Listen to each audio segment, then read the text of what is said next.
C'est un célèbre verrier qui s'associe chaque année avec un ou deux designers, ça dépend, pour créer, vous allez voir, des boules de Noël ou autres d'ailleurs que vous pourriez mettre dans votre sapin, parce que franchement, ça fait cher la boule, hein, c'est très... Oh bah, ça fait cher la boule, c'est autour de 20 €. Ah bon, bah ça oui, va alors. C'est pas plus cher, c'est des boules qui restent, ça. Alors ça, pour moi, c'est une belle histoire. Un mariage...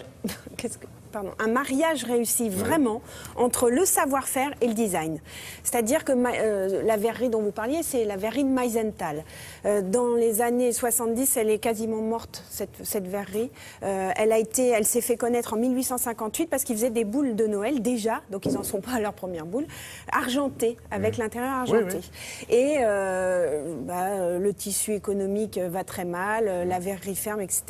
Et puis, il y a des forces vives dans cette région qui se disent « Tiens, on va remonter la verrerie ». Et notamment Jan Grinenberger qui va chercher les anciens verriers et demande de montrer le chemin et de montrer les savoir-faire à des jeunes. Ce qui fait que ça repart, les fours repartent, on souffle, il se passe quelque chose. Et là, il se dit, on ne va pas rester sur les anciens savoir-faire. Je vais aller chercher des designers.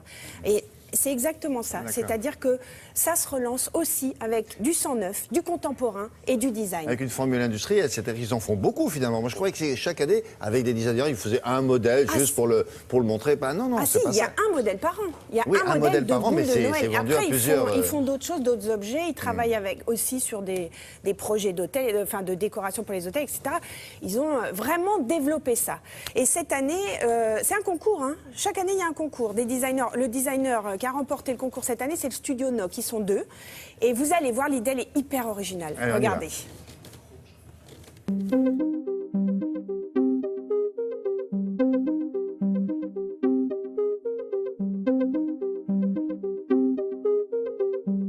Pour cette boule de Noël, donc, de Meisenthal, on ne souhaitait pas dessiner un objet, mais plutôt dessiner une sensation.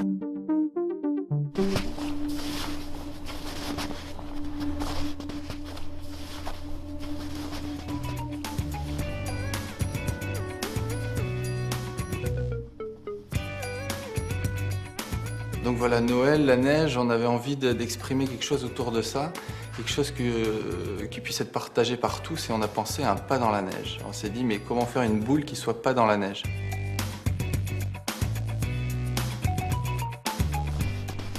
Cet enregistrement, c'est une onde sonore, et cette onde sonore qui est en 2 dimensions, nous avons fait faire une révolution, et donc ça devient un volume qui est cette année donc la boule de Noël 2014. Le verre est un matériau magique dans le sens où il se travaille dans l'immédiat.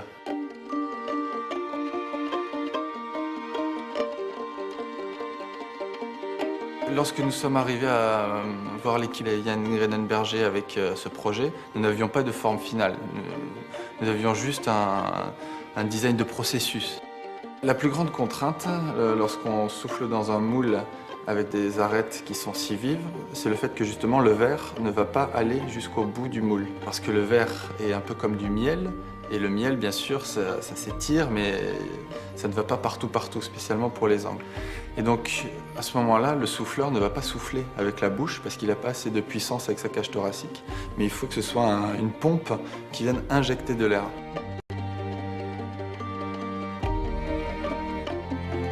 Le design est une discipline tournée vers l'avenir, clairement. Nous, designers, nous intéressons aux dernières technologies, à la nouveauté, à la façon dont le monde évolue, à ce qu'il sera demain. Nous essayons d'accompagner l'évolution d'une certaine façon. Et il y a de nombreux artisans aujourd'hui qui sont intéressés justement par la nouveauté des formes, la nouveauté des matériaux, la nouveauté des technicités, et qui font vivre leur art.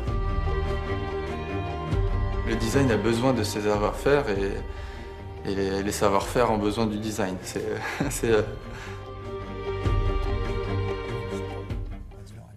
Voilà, Lorraine. ça se présente comme Alors, ça. on peut l'acheter à Meisenthal, en Lorraine. Il y a aussi quelques points de vente à Paris. Et après, il vous l'envoie, il l'expédie. Et ça reste des décennies, ça, Faut si regarder ça celui de se cette casse année, pas. celui de l'année prochaine.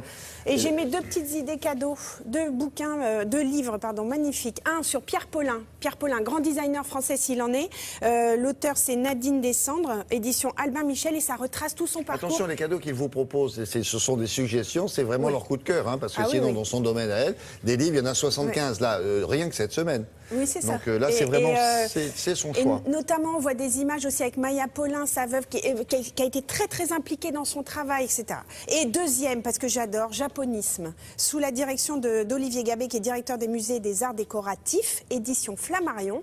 Et c'est un très, très beau livre qui met en parallèle toute l'influence japonaise par rapport... Vous l'avez montré, celui-là Vous avez montré les deux? Ah bon, On a tout vu. Par rapport à l'art européen. Merci beaucoup. Si je me suis pas gourée, j'ai de la chance. Tenez, je vous la rends.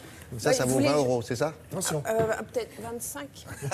Ça augmente rapidement. Non, mais pas beaucoup plus. Je vous l'offre. Non, vous êtes très gentil, merci votre beaucoup. sapin. Vous auriez la paire, parce que Oui. c'est plus joli pour sortir le soir. Rouge, une bleue, une rouge. Oui, une bleue, une rouge, ça serait, je Voilà. regarde, c'est joli, non? Ah bah oui. Bon, à tout à l'heure. Ouais, non, partez pas, on a d'autres choses, bien sûr. Bernard.